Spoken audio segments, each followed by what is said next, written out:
윤석열 대통령이 현지 시간 27일 밤 스페인 마드리드에 도착해 나토 정상회의 일정을 시작했습니다.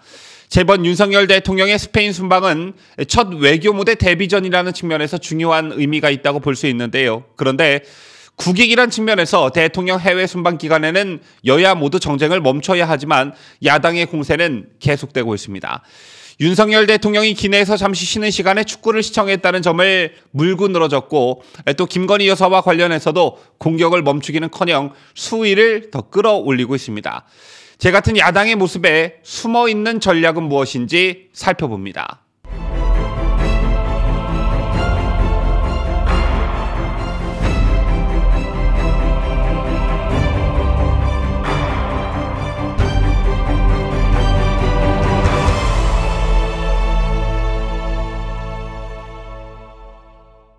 시청자 여러분 안녕하십니까? 뉴스데일리 베스트 민앵커입니다.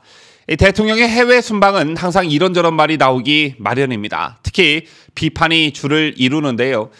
그중엔 공감이 가는 비판도 있고 정말 터무니없는 비판을 위한 비판도 있습니다. 특히 문재인의 해외 순방은 정말 숱한 논란을 일으켰는데요.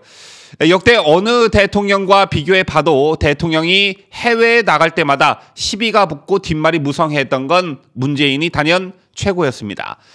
다른 나라와의 친선 교류를 통해 국격을 높이고 국익도 챙기는 해외 순방은 꼭 필요하다는 데는 이견이 없습니다. 그럼에도 문재인의 해외 순방에 곱지 않은 시선을 보내는 국민이 적지 않았던 건 다 이유가 있기 때문이었습니다. 특히 임기 말에 해외 순방 횟수가 엄청나게 잦았죠. 올해 1월 중동 3개국 방문까지 당시를 기점으로 최근 5개월간 4번 순방을 나갔는데 국정을 정리해야 할 임기 말 시점에 마치 뽕이라도 뽑듯 집중적으로 해외 순방에 나서는 건 이전 정권에선 보지 못한 기이한 현상이었습니다. 대통령 기록관을 확인해 보니까요. 노무현, 이명박 대통령은 임기 6개월을 남긴 시점에 각각 한 차례, 2차례 해외에 나갔습니다. 그것도 모두 국가 정상이 필참하는 에이펙 등 국제회의 참석을 위해서였습니다. 자, 물론 필요하다면 임기 말이라도 굳이 순방을 피할 이유는 없겠지만 문재인의 해외 순방 목적을 보면 하나같이 그 시급성과 필요성을 찾아보기 힘들었습니다. 작년 11월 유럽 순방 땐 국내에선 요소수 품귀로 난리가 났었고요. 오미크론 변이 비상이 걸린 12월엔 호주를 갔습니다. 북한이 극초음 미사일로 무력 시위 수위를 높이고 광주 아이파크 건물 붕괴로 민심이 흉흉한데도 잘 대처하십시오라는 말 한마디 남긴 채 중동으로 향하기도 했습니다. 특히 이땐 방문전 아랍에미리트 왕세자와의 정상회담이 취소됐지만 이 사실을 알리지도 않았죠. 자, 아마 정상회담도 못 가는데 왜 가느냐 이런 비판 여론이 두려웠기 때문일 것입니다. 또 해외 순방을 나갈 때마다 따라다녔던 김정숙 씨와 관련해서도 정말 많은 비판들이 쏟아졌는데 유독 해외 유명 관광지만 찾아다녔다는 사실에 국민들은 분노하지 않을 수가 없었고 심지어는 대통령기를 혼자 타고 인도를 방문해 국민들을 경악하게 만들었습니다. 이런 점 말고도 문재인의 해외 순방에 대한 성과와 관련해 과연 뚜렷한 게 과연 있긴 했었나라는 점도 되짚어볼 문제인데요. 과거 이명박 박근혜 대통령의 경우 해외 순방에서 돌아올 때면 어느 국가, 어느 기업과 얼마의 계약을 체결했다 이런 뉴스를 쉽게 접할 수 있었습니다. 그런데 문재인이 해외 나갔다 돌아올 때 제 기억으론 이런 뉴스를 거의 본 적이 없는 것 같습니다. 주구장창 북한과의 대화와 평화만 떠들다 왔다 이런 뉴스가 거의 대부분을 차지했었죠. 어쨌든 문재인의 첫 외교 순방, 즉 국제 외교 무대의 첫 발을 디딘 건 2017년 6월 워싱턴에서의 한미 정상회담이었습니다. 그때 야당은 자유한국당이었는데요. 문재인 취임 후 첫 해외 순방이고 한미 정상회담이라는 중대성 때문인지는 몰라도 특별히 비판하는 논평이나 성명은 없었습니다. 원래 이게 정상인 것이죠. 자, 그런데 이번 윤석열 대통령의 첫 해외 순방에서 야당 쪽이 벌이고 있는 추태는 도를 넘었다는 생각을 지울 수가 없습니다. 어제 저희도 보도해드린 바 있지만 출국하기 전부터 우상호 민주당 비대위원장은 어차피 가는 거니까 가지 말라고 할 수는 없지만 국익을 생각해 언행에 신중했으면 좋겠다 이런 말을 공개적으로 했습니다. 이게 대통령의 해외 순방을 보내는 야당 당대표에 배웅하는 태도였습니다. 비아냥거림이 잔뜩 느껴지죠. 그러더니 이제 스페인에 막 도착해 공식 일정을 앞두고 있는 윤석열 대통령 내외에 대한 공격 수위가 더욱 거세졌는데요. 앞서 윤 대통령은 스페인으로 향하는 공군 1호기에서 기자를 비롯한 순방단과 일일이 악수하면서 인사를 했습니다. 이 자리에서 윤 대통령은 장시간 비행으로 힘들지 않느냐는 기자의 질문에 자료 보느라 못 쉬었다 이렇게 대답한 뒤 영국 프리미어리그 축구를 시청하고 책도 읽었다 이렇게 부연 설명했습니다. 그런데 이걸 꼬투리 삼아 백혜련 더불어민주당 의원이 벌써부터 걱정이 된다라며 말실수라면 말실수가 굉장히 많은 상황인데 오늘도 보니까 처음 도착하자마자 한 말 중에 비행기 안에서 뭐 했느냐고 하니까 유로 축구 봤다 이런 얘기를 했더라. 이게 이렇게 라디오 프로그램에서 꼬투리를 잡고 또 늘어졌습니다.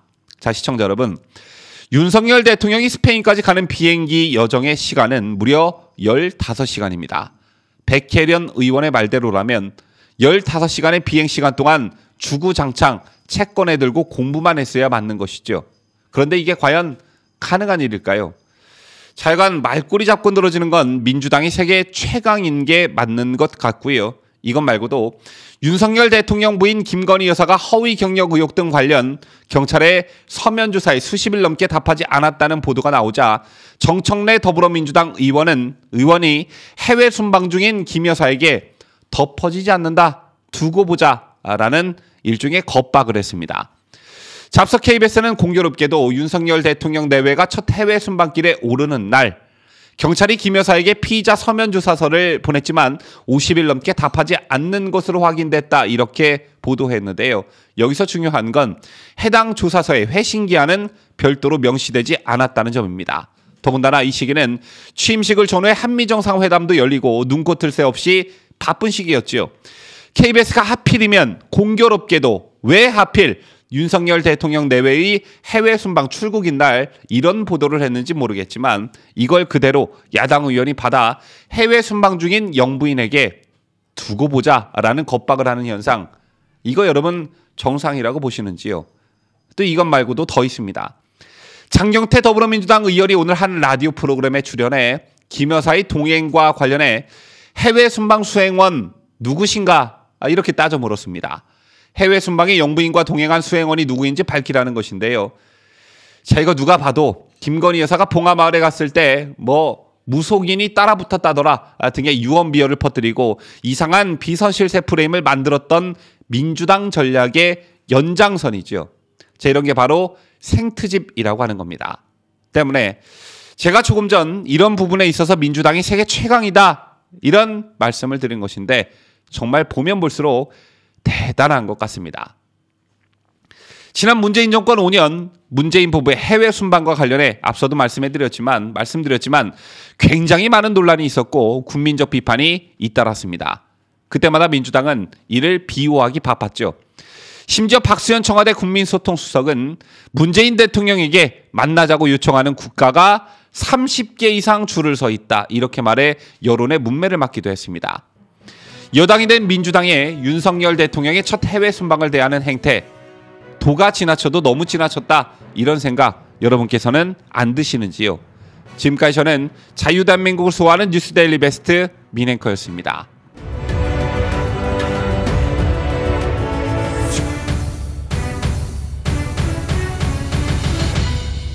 함께해요. 뉴스데일리 베스트.